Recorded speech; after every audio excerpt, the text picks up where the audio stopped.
So guys, जैसा कि हमने पिछले एपिसोड में देखा कि जियोयान मेडुसा को बचाने के लिए डीप ग्राउंड पाइथन ट्राइब में पहुंच गया था और उसने मेडुसा पर होने वाले हमले को रोक लिया था। हुआंग तियान उसे देखकर मुस्कुरा रहा था क्योंकि उसे यहाँ लाना ही उसका असली प्लान था। उन दोनों के बीच में फियर्स फाइट स्टार्ट हो गई थी। वो वोएड को भी चीर रही थी और सभी पर दबाव डाल रही थी। जियोयान ने बोन विंग्स को एक्टिवेट किया हुआ था जिससे वो हुआंग तियान से बराबरी से फाइट कर पा रहा था और उसे दूर धकेल रहा था। हुआंग तियान ने चालाकी से मेडुसा पर हमला करने की कोशिश की पर जियोयान ने उसकी बॉडी में अपनी फ्लेम डाल दी थी और उसे बुरी तरह से घायल कर दिया था, जिससे वो गुस्से में आकर अपने ट्रू फिनिक्स फॉर्म में आ गया था और जियोयान को मारने के लिए आगे बढ़ने लगा। जियोयान ने उस पर सोल अटैक करने की कोशिश की पर यह तरकीब काम नहीं आई, इसीलिए लिटिल यी ने एक्सटर्मिनेशन फायर लोटस को रिफाइन कर दिया था। तभी एक तेज एनर्जी ग्राउंड से बाहर निकली। मेडुसा की कल्टीवेशन पूरी हो गई थी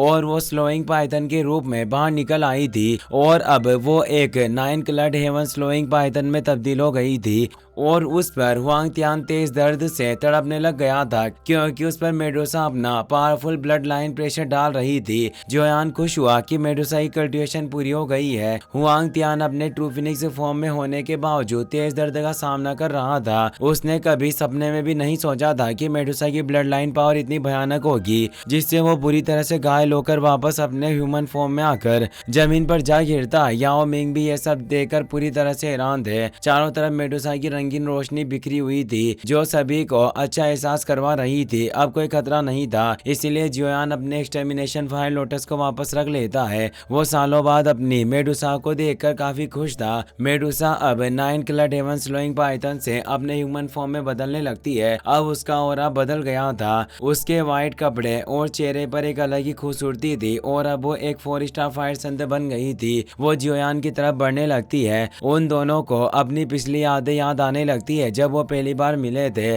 तब जियोयान की रैंक कमजोर थी पर मेडुसा काफी पावरफुल थी। दोनों एक दूसरे को देखकर काफी खुश थे। जियोयान कहता है कि फाइनली तुम्हारी कल्टीवेशन पूरी हो गई। मेडुसा उसे देखकर कहती है कि तुम्हारी स्ट्रेंथ फिर से काफी ज्यादा बढ़ गई। मुझे लगा था कि इस बार बाहर आकर मैं तुमसे आगे निकल जाऊंगी पर मैं गलत थी और मुझे आज भी वो दिन याद है जब मेरी शक्ति तुमसे कहीं अधिक थी। इस पर जियोयान कहता है कि अभी तुम्हारी शक्ति किस लेवल पर है। अभी तुमने हुआंग तियान पर जो वार किया वो बिल्कुल भी 4 स्टार फायर संत के लेवल का नहीं लग रहा था। इस पर मेडुसा उसे अपने हाथ में मौजूद एक ब्रेसलेट दिखाती है और कहती है कि उस अटैक में मैंने बाहरी शक्ति का इस्तेमाल किया था। जियोयान उस ब्रेसलेट में लगे स्टोन को देखकर पूरी तरह से चौंक जाता है और कहता है कि यह तो एक true 9 coloured heaven swallowing python stone है। इस पर मेडुसा हमें जवाब देती है और बताती है कि उस समय मेरे येलो स्प्रिंग में उतरने के बाद में एक हल्की पुकार का पीछा करती हुई उस येलो स्प्रिंग की तलहटी पर पहुंच गई थी। वहां मुझे अपने कबीले के पूर्वजों का घोंसला मिला। उस पुकार के मार्गदर्शन से मैंने अपने पूर्वजों की सोई हुई आत्माओं को जगा दिया। उनके शरीर नष्ट हो चुके थे पर आत्माएं अभी तक बची हुई थी। उन्हें उस अंधेरी जगह से निकलने के लिए मैंने पूर्वजों की बची हुई आत्माओं को अपनी बॉडी के अंदर संभाल लिया। बदले में उन्होंने मुझे 7 कलर्ड हेवन स्लोइंग पाइथन की विरासत दी और मैं एक 9 कलर्ड हेवन स्लोइंग पाइथन बन गई। अभी मैंने उस अटैक के लिए अपने पूर्वजों की रेमनेंट सोल्स और ब्लड लाइन सेपरेशन के सहारे ही हुआंग तियान को पीछे हटाया। हुआंग तियान गंभीर रूप से घायल होकर ग्राउंड में अधमरा पड़ा हुआ था। जियोयान मेडुसा से पूछता है तुम्हारी इन आत्माओं को अपनाने से तुम कहीं उनसे प्रभावित तो नहीं होगी और कहीं ये तुम्हें चोट तो नहीं पहुंचाएगी। इस पर मेडुसा कहती है कि मेरे पूर्वजों की आत्माएं अभी पूरी नहीं है और वो मेरे ड्रीवेन में है। उनके पास अभी कोई कॉन्शियसनेस नहीं है, इसलिए वे मुझे कोई नुकसान नहीं पहुंचाएगी पर उनकी मदद के बदले में मैं उनके लिए कुछ कर नहीं पाऊंगी। इस पर जियोयान कहता है कि अगर आगे हमें मौका मिला तो हम उनकी आत्माओं को सुधारने की कोशिश करेंगे क्योंकि इस काम में मैं माहिर हूँ। मेडुसा इससे खुश हो जाती है। तभी उन्हें हुआंग तियान के खांसने की आवाज सुनाई देती है क्योंकि वो होश में आ गया था।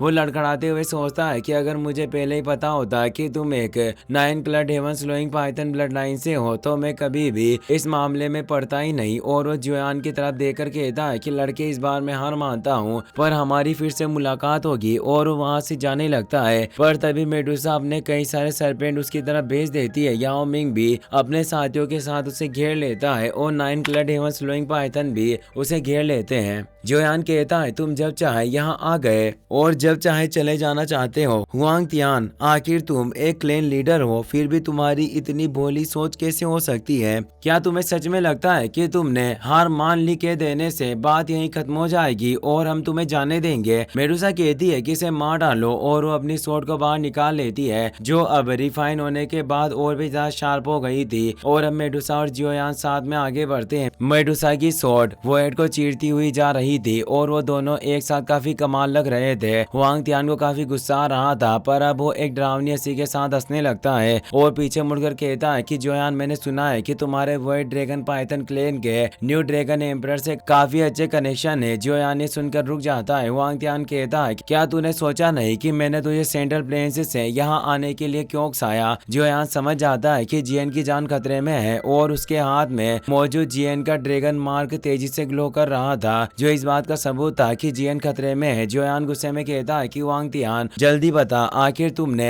क्या षड्यंत्र रचा है और जियन को क्या हुआ है? इस पर हुआंग तियान हंसते हुए कहता है कि वो छोटी सी लड़की अपनी छोटी सी उम्र में हद भूल बैठी और उसे सच में ऐसा लगा कि एशियन वॉइड ड्रैगन ट्राइब को इतनी आसानी से एक किया जा सकता है। उस पर वापस से उन तीनों ड्रैगन क्लैन लीडर्स ने हमला कर दिया है। अगर मैं तेरी जगह होता तो अभी वॉइड स्पेस से उसे बचाने के लिए निकल पड़ता, वरना अगर तू लेट पहुंचा तो तू उस नए ड्रैगन एम्परर की लाश उठाने के लिए तैयार रहना। यह कहकर वो हंसते हुए वहां से जाने लगता है। जियोयान को कुछ समझ नहीं आ रहा था कि वो क्या करे, पर मेडुसा कहती है कि तुझे मारकर जाने में भी देर नहीं होगी और वो उस पर तेज दबाव डालने लगती है और अपनी पाइथन क्लोन बॉडी से उस पर हमला कर देती है। हुआंग तियान को काफी गुस्सा आता है और वो भी अपनी फुल पावर से अपने ट्रू फिनिक्स फॉर्म में बदलकर वहां से तेजी से भागने लगता है। जियोयान कहता है कि तू भागना चाहता है पर यह आसान नहीं होगा और वो तेजी से हुआंग तियान के आगे पहुंच जाता है। उसने अपनी किंग कोंग ग्लास बॉडी को एक्टिवेट कर लिया था और वो हुआंग तियान को एक जोरदार पंच मारता है, जिससे वो नीचे गिरने लगता है।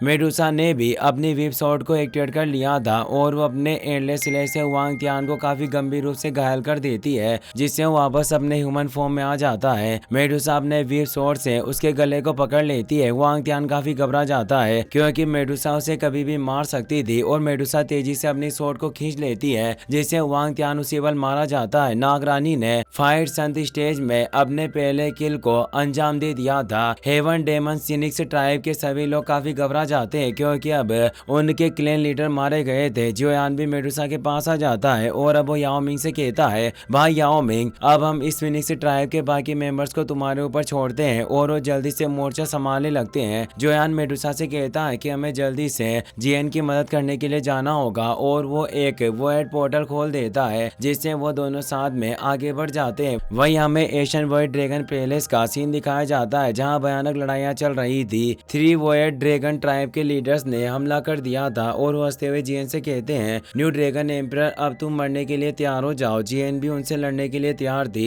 इसी के साथ ये एपिसोड यही खत्म हो जाता है। अगर आपको वीडियो पसंद आया हो तो इसे अपने दोस्तों के साथ शेयर करें। साथ ही इस वीडियो को लाइक करने के साथ साथ चैनल को सब्सक्राइब जरूर कर लें। Thanks for watching.